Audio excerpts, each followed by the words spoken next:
Ladies and gentlemen, we are back with our Eibar career mode here. I know it took a couple days off, but that is because I'm going to be changing the uploading schedule that we have going on this channel. We're going to have Eibar and the Lee Sung-woo career modes taking over basically the majority of the uploading schedule. I'm going to take it back down to two series going at once. I think it's just going to end up working out better for us as Ryan Gold scores a goal for us and gives us the lead against Levante. I think it's just going to work out if I keep my two best series going right now and then kind of focus on my other ones when the time comes. It kind of allows me and you guys to kind of get a little more attached to the series that I'm running. If I'm only showing you guys one episode a week, it's kind of hard to keep up with everything. It's kind of hard for me to keep up with everything.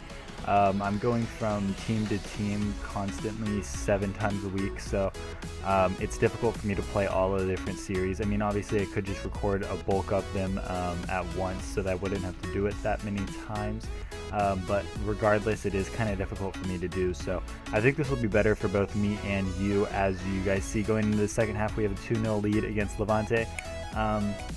So those two series are just going to alternate, and I might throw in an episode of one of the other series like once a week or something like that. Still kind of deciding on how I want to do things.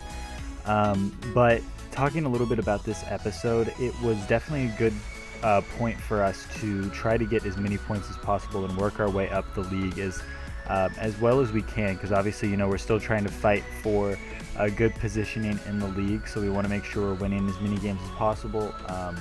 Making sure that we can hold on to our placing as well as we can. So here in the 80th minute, we end up giving away our clean sheet, which was a little disappointing. This was kind of when I recorded this, it was in that time period where, if you guys watched the other series, you remember I was giving away a lot of corners because of goalkeeper error, basically running too quickly or towards the ball and actually giving away the goal off of a little stupid error. So here at the end of the game, we have one more opportunity running into the box with Dembele. I wanted to give him a little bit of play time because I know I've kind of been ignoring him this series, which surprisingly he actually hasn't been getting mad about the fact that he hasn't been playing, so that's always nice to have. But it's definitely a player that I look at possibly moving along in the next window. So we ended up winning that game 2-1, so getting the 3 points we needed, but only getting a 1 goal difference, which was a little disappointing in the game.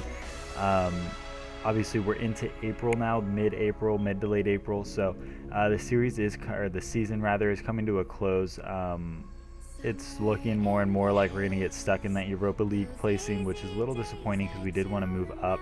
Here we're looking at some of the players our scout brought back to us, and the Chandong Kim player seems to be very good for us, and he looks like he could actually end up being a really good defender. So he's only 16, which is good because we'll be able to develop him a little bit more before he turns 17 and hopefully get him up to a point where we can kind of work him not necessarily as a starter or a sub player, but just kind of a role player that we can bring in the pitch every once in a while for like cup games and stuff like that. So we definitely want to be focusing on him as we're progressing with this team. But Jamie Vardy has been playing really well in that center attacking mid position, definitely making me happy about how he's performing there and the decision to bring him into the club.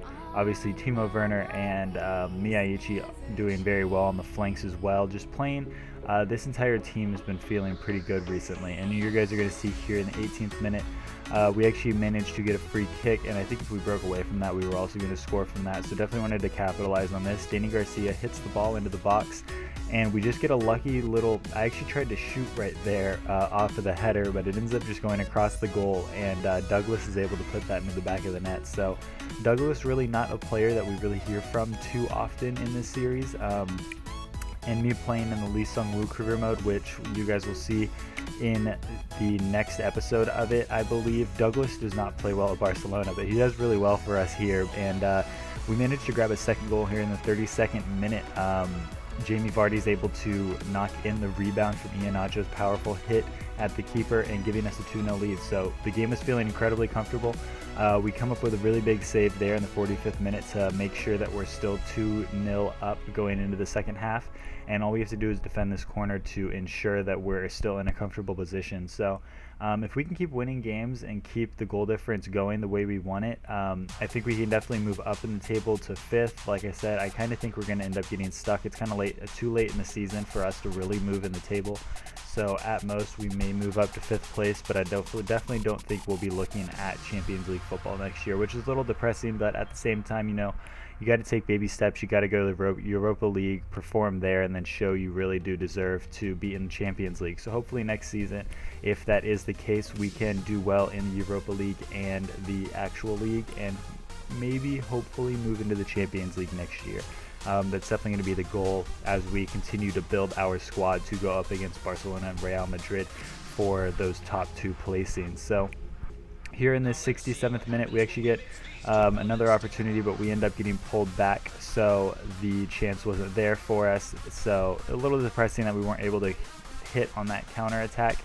So here in the 90th minute, we just have to defend a little bit longer to make sure that we can hold on to the clean sheet.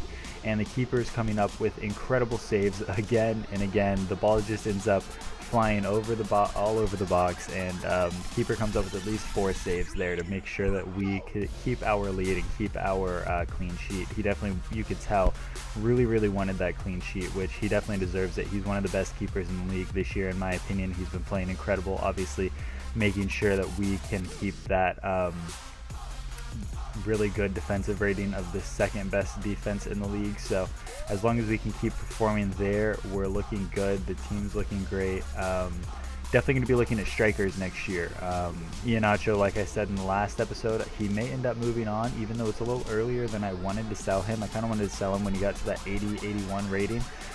Hopefully he can still hit that by the end of the season. I don't really see it happening, so we're probably going to end up selling him, like I said, a little earlier than I want to, but I want to bring in an actual first team top tier quality striker for the squad. Ryan Gauld is probably coming to the end of his time here in the club as well, at not the next transfer window, but the following one. He's going to be leaving the club.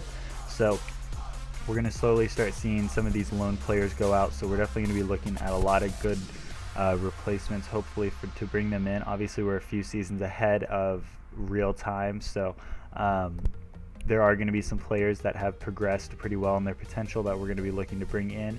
If you guys have anybody that you would like to see me bring into the club, make sure you leave that down in the comment section below.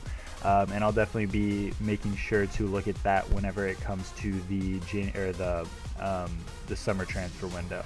So here against in the last game against Zaragoza, we wanted to make sure that we continued strong, but that first half just wasn't going well for us. In the second half, same thing. I mean, we're talking 70th minute before I'm actually showing you any real highlights in the game.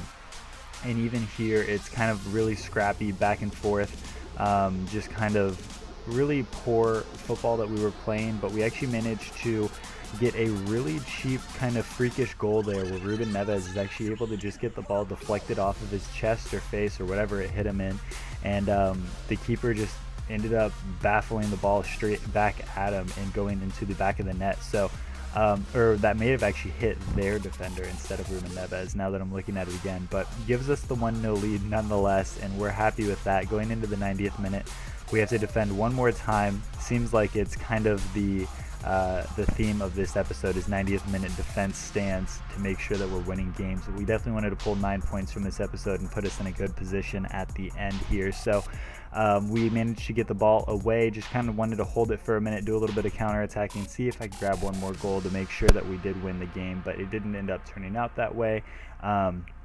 And we end up pulling down their player in the 90th minute, getting a yellow card for Escalante. So always sucks to get a yellow card right at the end of the game because it was definitely avoidable. But, we were playing well, and it was nice to see that even when we weren't playing well, we were able to play scrappy enough to manage to get the win regardless, because I definitely wasn't feeling comfortable in this game, but it was nice to get the win nonetheless, regardless of how fluky the goal was. So that is the last game of the episode. I just wanted to show you one more youth squad update here, just looking at the players that we have.